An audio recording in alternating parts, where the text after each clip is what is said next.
Good day.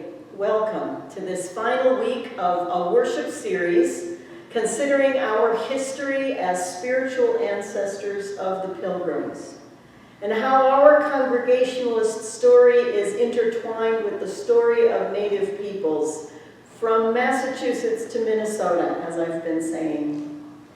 On this Sunday before Thanksgiving, it is right that we attempt to flush out a more complete, more honest history of the first so-called Thanksgiving event, and give thanks for the opportunity to dig deeply into the true meaning of the day.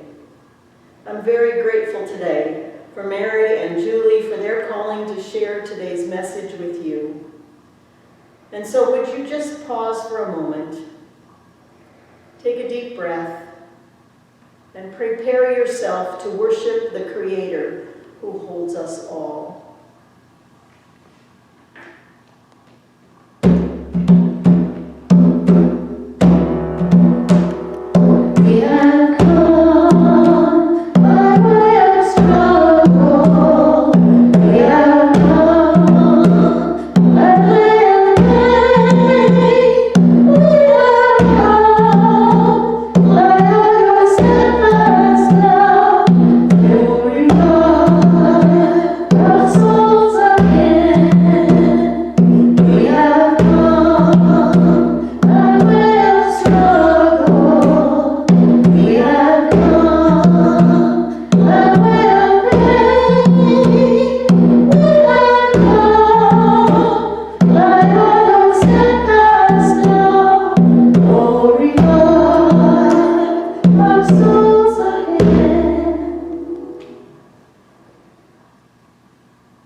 Let us come into God's presence with thanksgiving. Let us make a joyful noise to God with songs of praise. For the Lord is a great God, and sovereign above all gods. O come, let us worship and bow down. Let us kneel before the Lord, our Maker.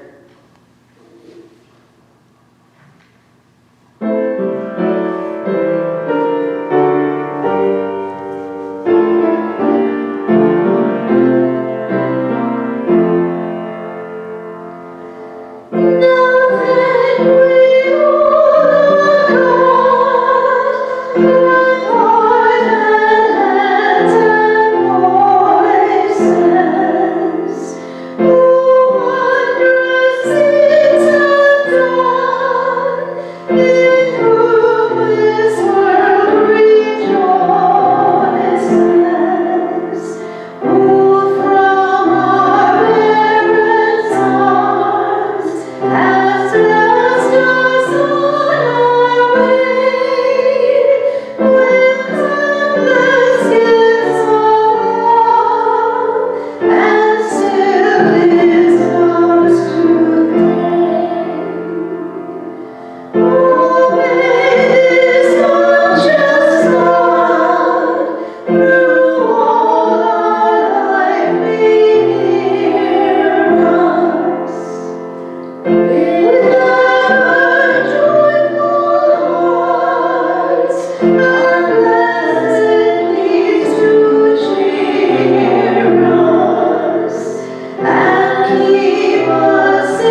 1 through 9 and 35 through 38. Oh, give thanks to the Lord, for he is good, for his steadfast love endures forever. Let the redeemed of the Lord say so, those he redeemed from trouble and gathered in from the lands, from the east and from the west, from the north and from the south. Some wandered in desert wastes, finding no way to an inhabited town. Hungry and thirsty, their souls fainted within them.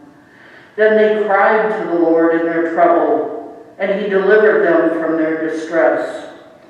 He led them by a straight way until they reached an inhabited town. Let them thank the Lord for his steadfast love, for his wonderful works to humankind, for he satisfies the thirsty, and the hungry he fills with good things. He turns a desert into pools of water, and a parched land into springs of water. And there he lets the hungry live, and they establish a town to live in. They sow fields and plant vineyards, and get a fruitful yield. By his blessing they multiply greatly, and he does not let their cattle decrease.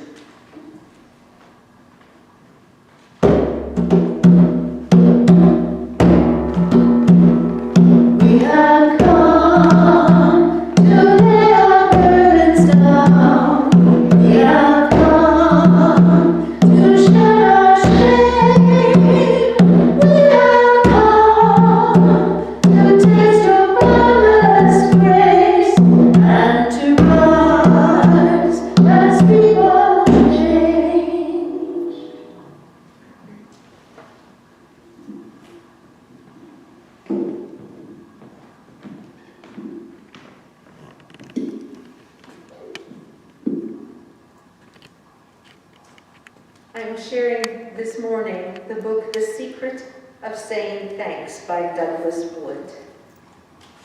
And again, I wish that you could see the illustrations. They are outstanding.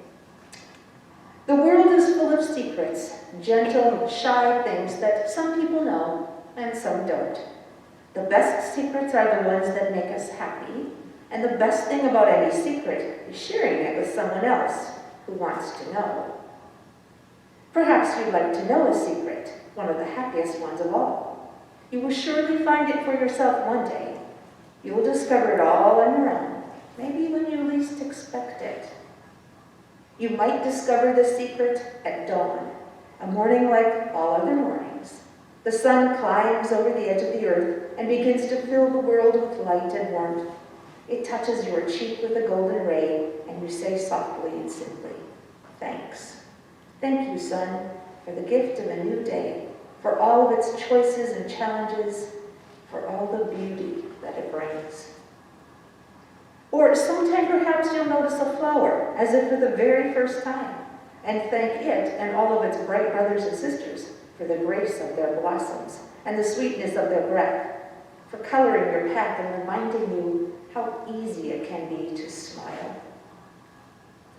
Or you might discover the secret when you find yourself under an old tree and grateful for cool shade on a hot day. Stay a while beneath its limbs, remembering there the good and gentle gifts of all trees over all the earth, forests to explore, leaves to sing in the breeze, and roots to hold the earth in place, and simple lessons in how to grow. One long day you may stop to rest upon a rock, a silent stone that's been waiting age upon age for someone to come along and just say, "Thank you. Thank you, all stones and rocks and pebbles and hills and mountains. Thanks for your silence and patience, for standing still and not changing in a world so full of noise and speed and change." You may find the secret when you hear a bird sing and feel grateful for the gentle music of the skies, for flash of wing and brightness of feathers, for the good company of graceful creatures who dance upon the wind. And perhaps you will remember to thank all creatures who swim or crawl or creep or burrow or climb or run. Creatures with fur or feathers, horns or hooves, or scales or shells. They remind us of the mystery and beauty of all life, and they save us from a great loneliness here on our small blue planet, sailing among the stars. And those stars themselves, tiny twinkling beams from far, far away, farther than you can even dream, that give just enough light for dreaming or wishing upon. Don't forget to thank them, and the soft, shining moon, the night sun that helps us to find our way in the dark. Beneath the moon, the earth's waters are spread with silver. Lakes and rivers, ponds and puddles and streams and oceans. It is the waters that make the magic of life possible. Perhaps one day, taking a cool drink or paddling a canoe, or swimming or splashing in the sun, you will remember to say, thanks. Thank you, waters, for sweet drinks, for cool swims and reflecting sunsets, and for the gift of life itself. Maybe you'll first find the secret in your own home, sitting around a table with people you love, giving thanks for good food and the good earth that gave it, for the many hands that prepared it, and for family to share it. Perhaps one day you'll feel the secret when someone is holding your hand, or kissing away tears, or hugging you close, or reading you a story, or tucking you into bed at night, and reminding you to say your prayers. Or it might be in your bedtime prayer itself, as you say thanks for sun and moon and stars, and rocks and trees and flowers and waters, and birds and animals, and all those who love you and all the love you feel for them. For here is the secret, if you've not already guessed it. The heart that gives thanks is a happy one, for we cannot feel thankful and unhappy at the same time. The more we say thanks, the more we find to be thankful for. And the more we find to be thankful for, the happier we become. We don't give thanks because we're happy. We are happy because we give thanks.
By fall harvest, the Pilgrims had plenty of food. To thank Squanto and the other Native Americans, the Pilgrims invited them to share their harvest. And that's the true story of Thanksgiving. And they lived happily ever after. No, they didn't. That book doesn't even have anything to do with the real story. Julie, it says right here, it's a Thanksgiving story. That's about a book about Pete the cat. He had nothing to do with the first Thanksgiving. Oh, yes, he did. Look, right here, it shows a picture of him on the Mayflower. See? It's a drawing. It's a children's book. Well, I have other books. Look. You're wearing me out. Here's another picture of how wonderful things were. Look at, they're very happy. They're eating together. I think the illustrator is sending a subliminal message. The children are playing blind man's bluff.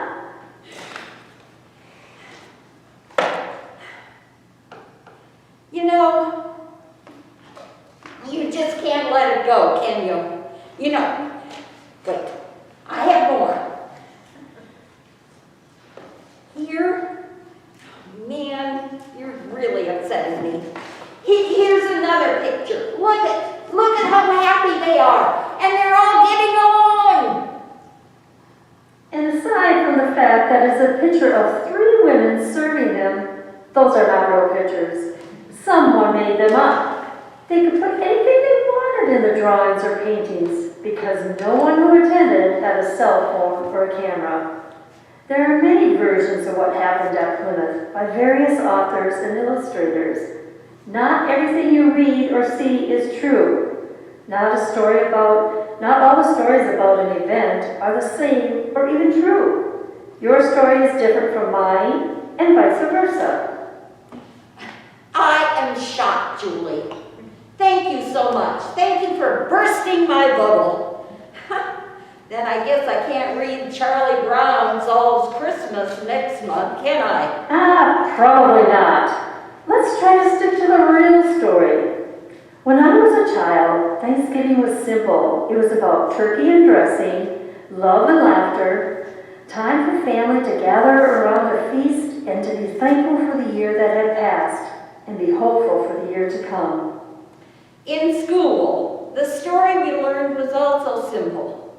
It painted a picture of courageous Christian settlers braving the perils of the New World with the help of some friendly natives, finding a way to make a happy new life for themselves, and along the way, Pilgrims and Native Americans came together to give thanks.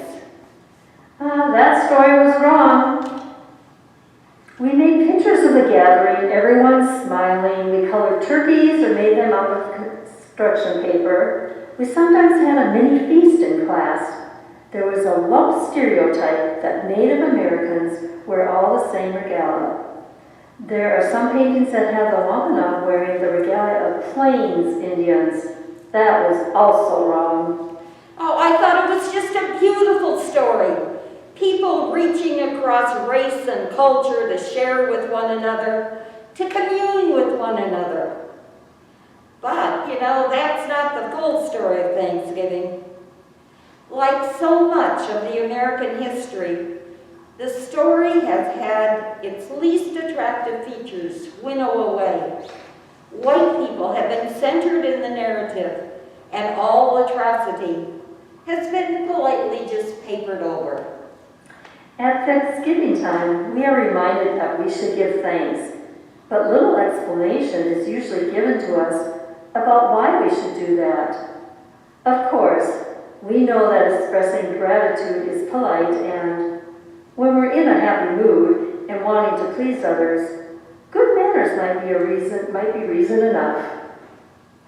But just in case we aren't feeling all that happy or worrying all that much about what others think or feel, or just in case some troubles are causing us not to be quite so grateful this year, then we might want to look at giving thanks in a different way. It might just help to understand some reasons why being thankful might still benefit us. So let's correct that. What is widely viewed as the first Thanksgiving was a 3-day feast to which the kind, thankful pilgrims had invited the local local Wampanoag people as a celebration of the harvest. Actually, that's wrong too. If you were paying attention last week, you know what happened. The Pilgrims arrived on land that the Wampanoag had lived on for more than 12,000 years. They were farmers and hunters, and they had seen ships before. They had seen traders and fishermen, but they had not seen women and children before. And according to their way, they would never have brought their women and children, they would never have brought their women and children into harm. Therefore, they thought of them as peaceful people. Squanto, who was an English-speaking Wampanoag, had been kidnapped years before and sent to Spain, where he was sold as a slave. He learned English and eventually made his way back to the home of his tribe in the area of southeastern Massachusetts. He taught them to plant corn, how to fish, gather berries and nuts. The white settlers were sometimes surprised to see their Indian neighbors walking past their open doors with their arms full of vegetables from the gardens.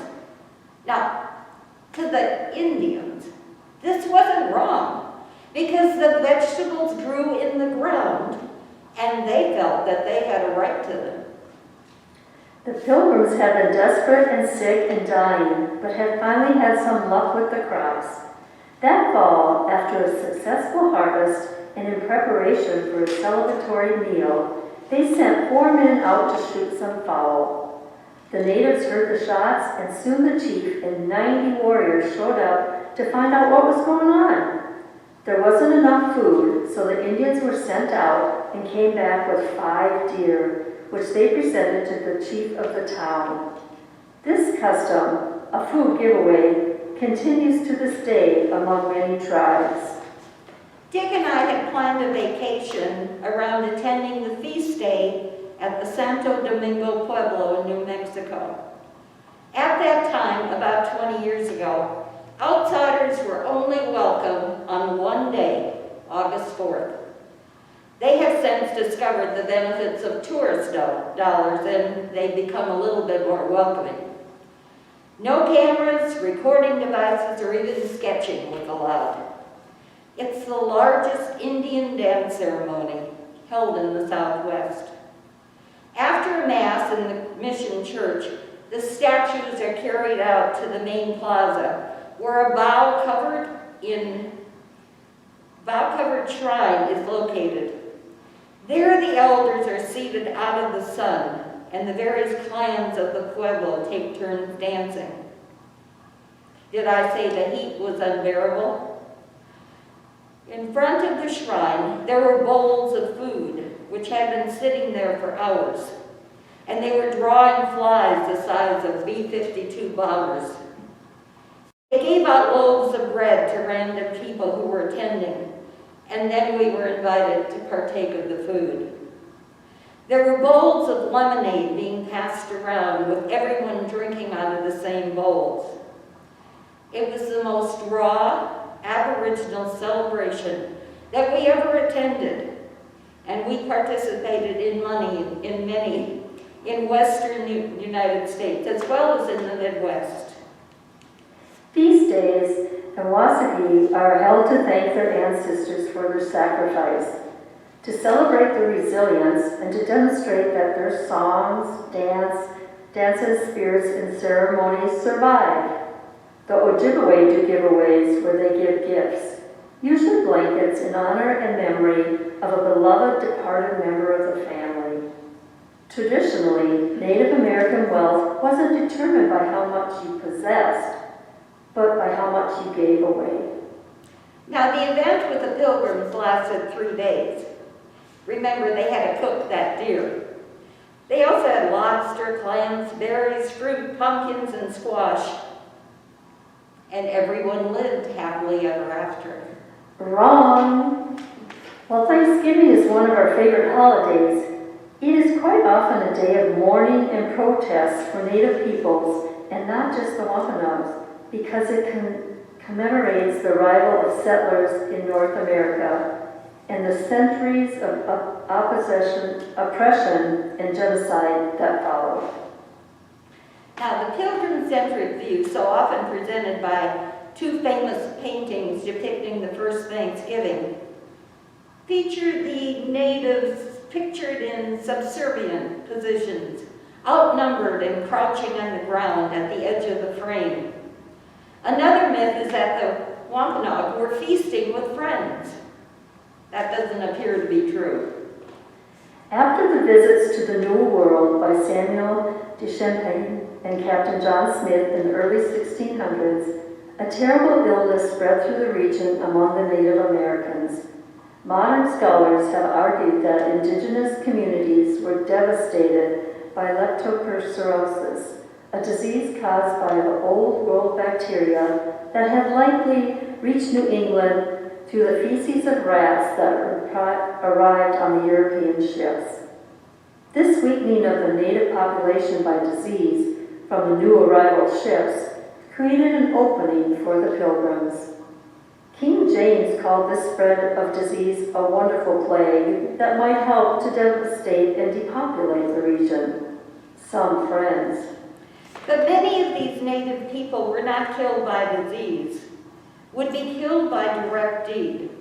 The celebration in 1621 did not mark a friendly turning point and did not become an annual event. Relations between them and the settlers deteriorated, leading to the Pequot War. Just 16 years after they shared that meal, the Indians were massacred. This is just one of the earliest episodes in which settlers and colonists did something horrible to the natives. There would be other massacres and many wars. I spent most of my life believing a gauzy kindergarten version of Thanksgiving, thinking only of feasts and family, turkey and dressing. I was blind, willfully ignorant, I suppose, to the bloodier side of the Thanksgiving story, to the more honest side of it. But I've come to believe that is how America would have it. If it had its druthers, we would be blissfully blind, living in a soft world bleached of hard truth. We can no longer abide that, or in other words, wake up and smell the coffee. How can we celebrate a holiday that was the result of such devastation? How did thanks become the focus word? Now, I started thinking about being thankful, but then that word grateful just kept working its way into my thoughts. Are they the same thing? Interchangeable? And then this popped into my already confused mind. Give thanks with a grateful heart. Now, that's from Colossians 3, 15 through 17.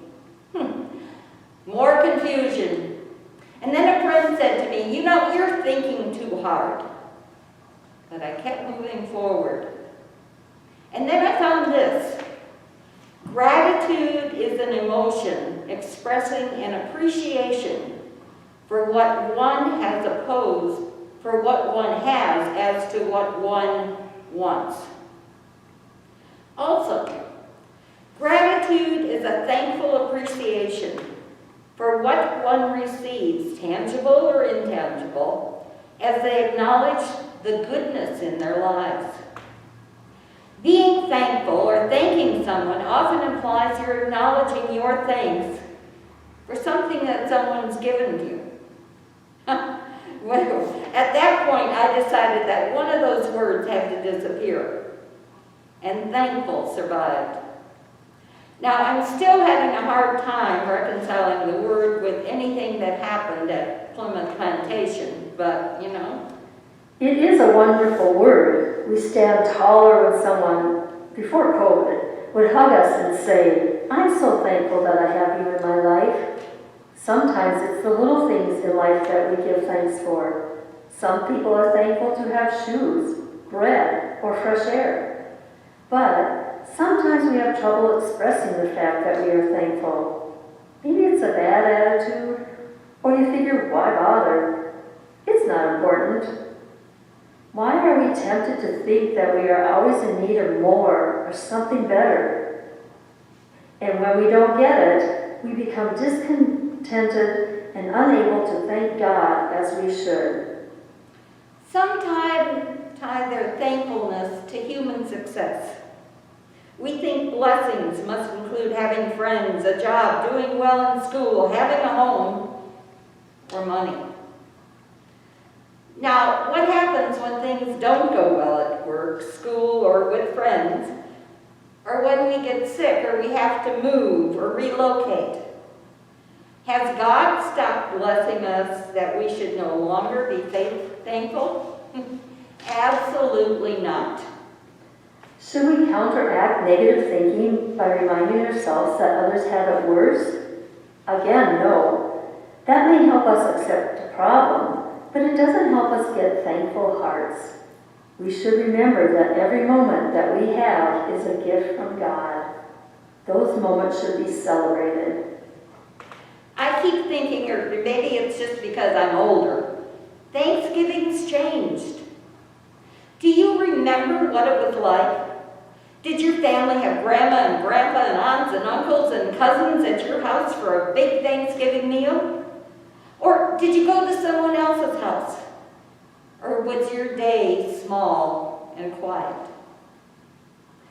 Someone once said that it's all about getting your entire dysfunctional family under the same roof and hoping that the police don't get called. Now, some of us remember Irma Bobick, and she said Thanksgiving dinners take 18 hours to prepare. They are consumed in 12 minutes. Half times take 12 minutes. This is not about coincidence. Here's a memory that was shared.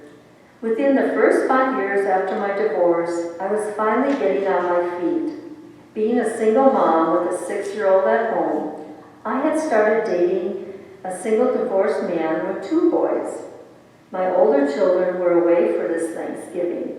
My thought was to invite him and his boys over for a real Thanksgiving event. I had the turkey in the oven and had prepared all the trimmings and was ready to set the table. Lo and behold, I had been so busy and had not entertained for 5 years, and I did not have all the matching place settings for the 5 of us.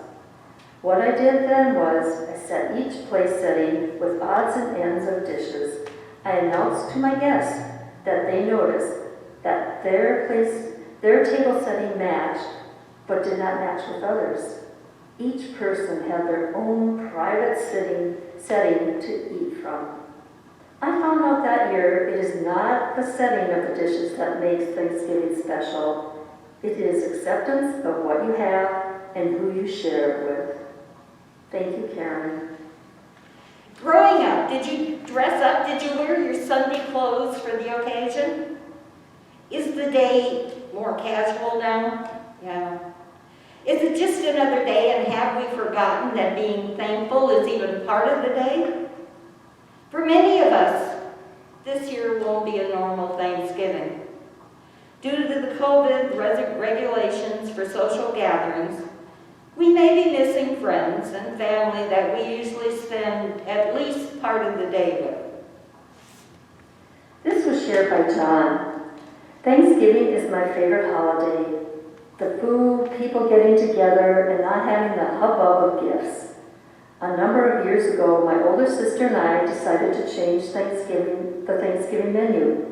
We thought a change would prove fun, so we prepared an Oriental dinner. It didn't work.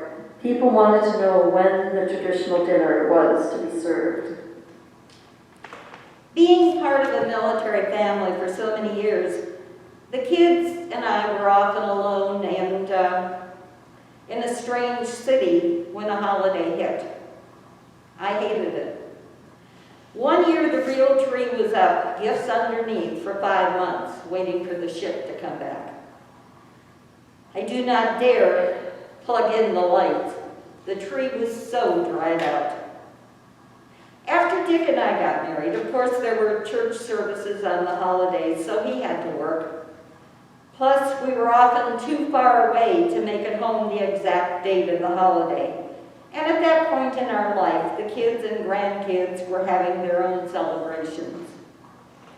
But one of the most memorable holidays that we ever had was when we lived in Iowa Falls, Iowa. Dick had to do a Thanksgiving Day service. I know, who does those? And then we took off for Glencoe and the gathering at my parents' home. It was only a 3-hour trip, straight up 35, well, almost straight. And we ran into a bad snow squall right around Clear Lake. And we joined a mass of humanity huddled into a gas station just off the interstate. It was like picnicking with strangers.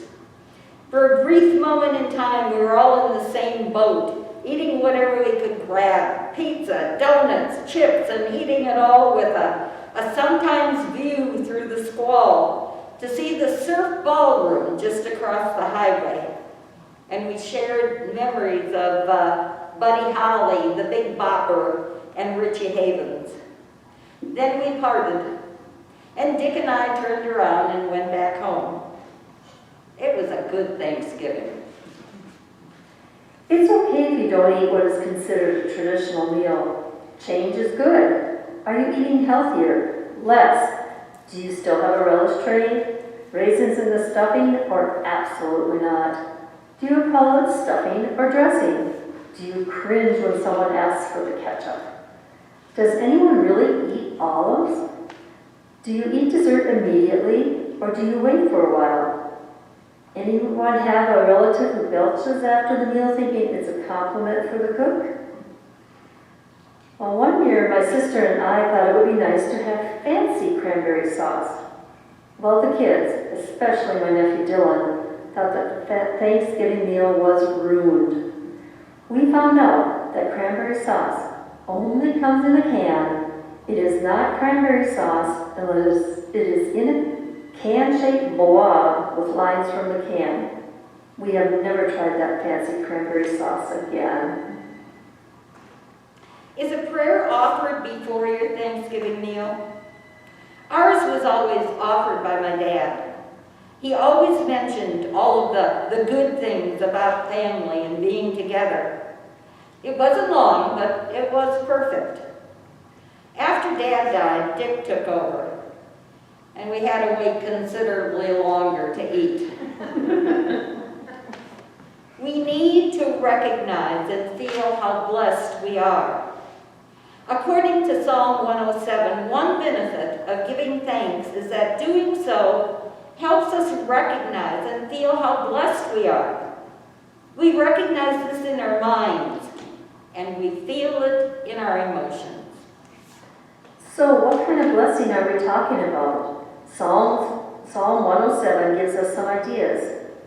Most of us appreciate this blessing of a home. A home can be a house that keeps us safe, comfortable, and warm. A home can also be a neighborhood or a city that feels familiar and right.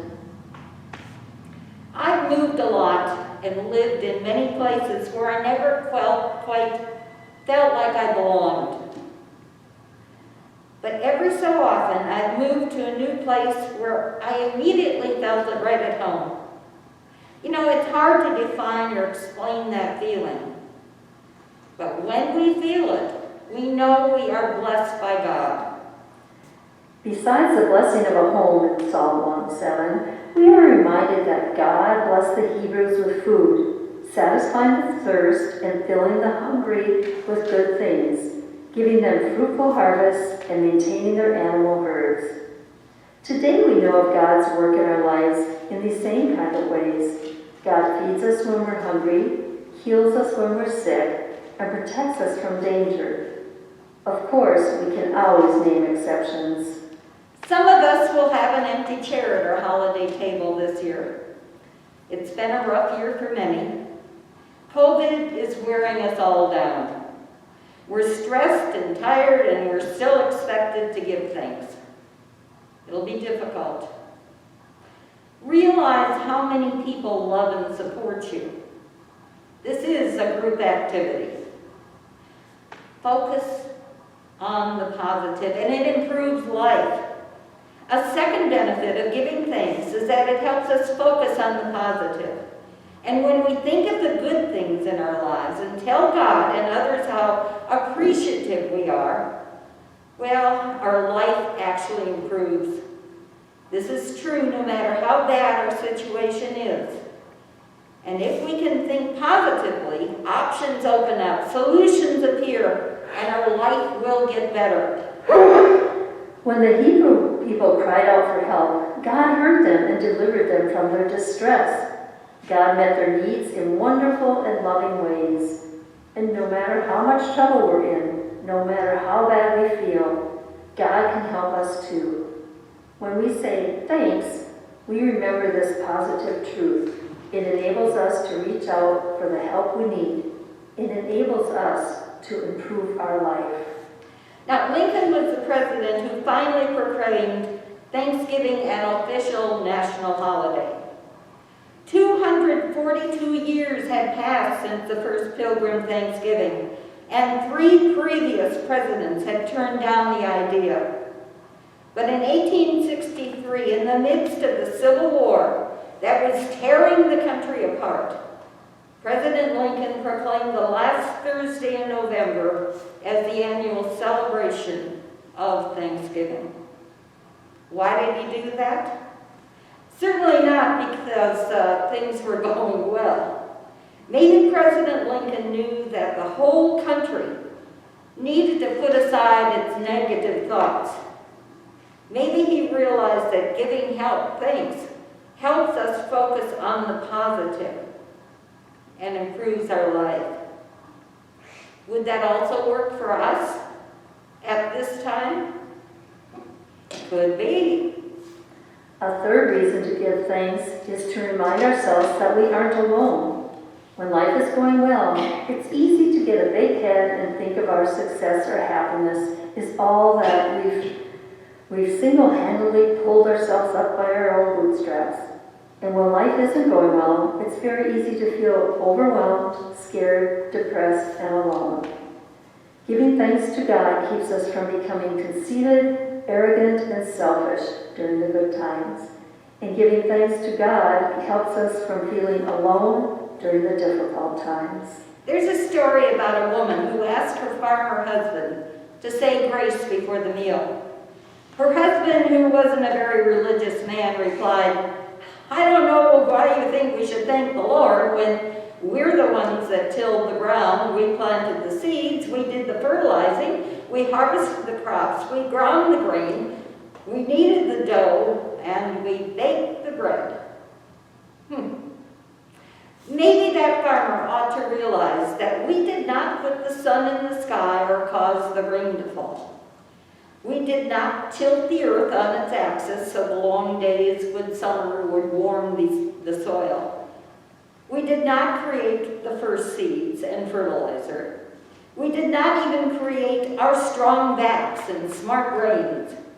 All those things are the work of God's hands, not ours. The idea of giving thanks is also central to Native heritage and culture. And in this way, Thanksgiving is simply a chance to appreciate the good things of life, like family, community, and the riches of land. Long before our relatives arrived in the New World, Native tribes were celebrating the autumn harvest and the gift of Mother Earth's abundance. Native American spirituality, both traditionally and today, emphasized gratitude for creation, care for the environment, and recognition of the human need for communion with nature and others. I grew up in a small dairy farm northeast of Blanco. My father loved and appreciated the land and was passionate about being a good steward of it. He loved the smell of dirt. I recently asked a large landowner if he and his family appreciated the responsibility that they had as caretakers of their land, and did they celebrate and give thanks for the role that they were playing? He stated that it wasn't anything that he thought of very often. He had no time to really enjoy it. He had all this big farm equipment to make payments on. So, have we changed? Has the holiday changed to meet our needs, or have we been the ones to change? We may need to spend some time pondering that. As a church community, we work, we play, we live in community with God and neighbor. And together we give and take, so that we each have each other to lean on, and so that all of our needs are met. Giving thanks reminds us that we're not alone. In times of economic downturn or emotional distress, giving thanks might seem too difficult, too celebratory, and too artificial. However, it's important to remember that giving thanks isn't just something we do because it's polite or expected by others. Giving thanks is also something we do to help ourselves. We give thanks in order to recognize and feel how blessed we are. We give thanks in order to help us focus on the positive, which improves our life. And we give thanks to remind us that we aren't alone. To me, those all seem like really good reasons to give thanks. Now, I was curious as to whether Louis Bluecoat was a mourner, or did his family celebrate Thanksgiving? So I asked him, and this was his answer. It's a celebration of our survival. We tell the story of whatever way the people know it, and we give thanks. And then we eat. Maybe this is the year that we too celebrate our survival and give thanks for it. We give thanks for seed time and harvest and summer and winter and all nights and days throughout the year. Our God has been bountiful. May He create in us true gratitude that will make this day of Thanksgiving a day which we find a new focus. We give thanks for those who have to work on Thanksgiving, the members of the military who are far from home, the truck drivers who keep the nation running and our stomachs full, the nurses, doctors, CNAs, and everyone else working long hours keeping our clinics and hospitals running efficiently in spite of being short of sleep and sometimes equipment. Take a moment to thank the people who are part of your life but aren't always visible. We hope that this Thanksgiving, the hearts of all people, native and non-native, are filled with hope, healing, and a desire to dismantle the barriers, whether physical, economic, emotional, psychological, and spiritual, that divide us and oppress us. Thanksgiving is the holiday of peace, the celebration of work and the simple life. A true folk festival that speaks the poetry of the turn of the seasons and the deep connection of all these things with God. Amen.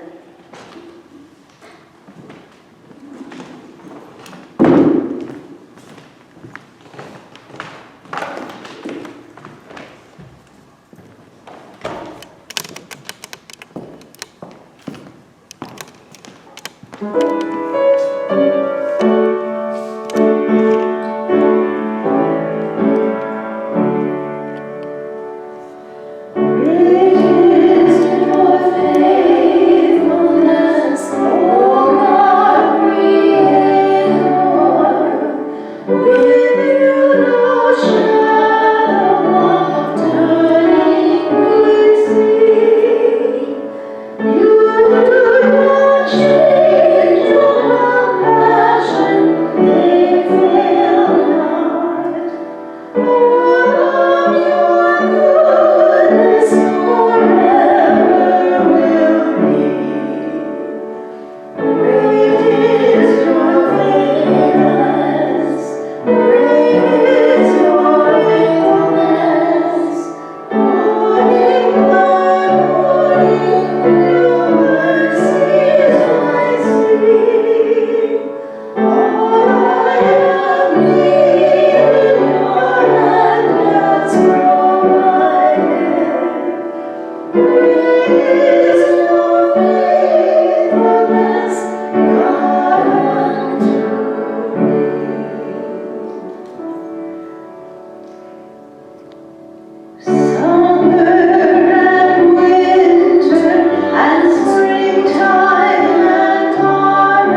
You heard so many wonderful things for which we are thankful on this day.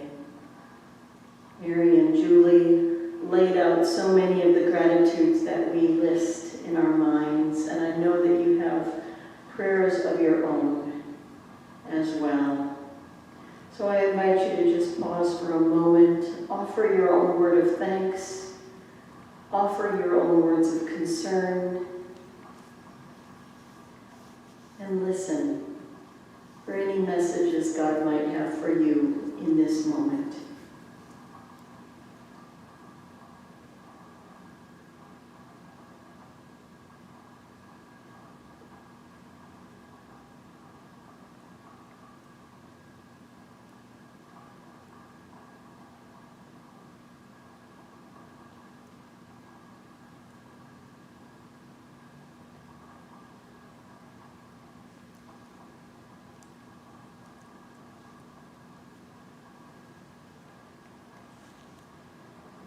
Hear us now, O God, as we pray together the words that Jesus taught us to pray. Our Father, who art in heaven, hallowed be thy name. Thy kingdom come, thy will be done, on earth as it is in heaven. Give us this day our daily bread, and forgive us our debts as we forgive our debtors. And lead us not into temptation, but deliver us from evil. For thine is the kingdom, and the power, and the glory forever. Amen.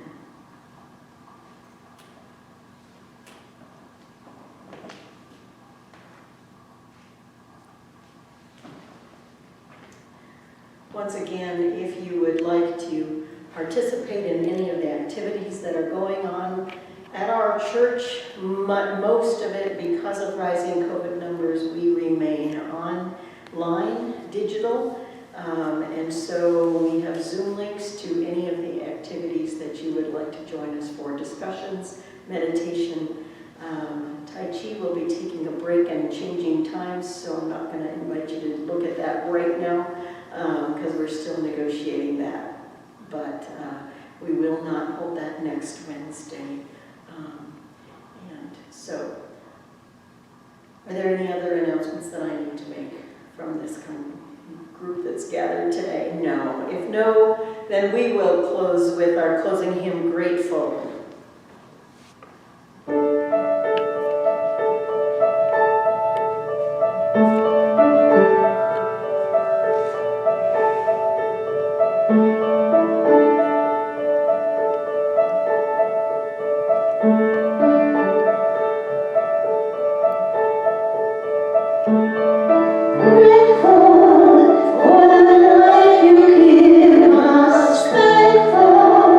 For your holy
The Spirit of the living Christ has been with us in this place. The Spirit of the living Christ will go with us wherever we go. And so please carry that Spirit within you that you might share it with the world and all will know the love of God. Go and may the peace of Christ go with you.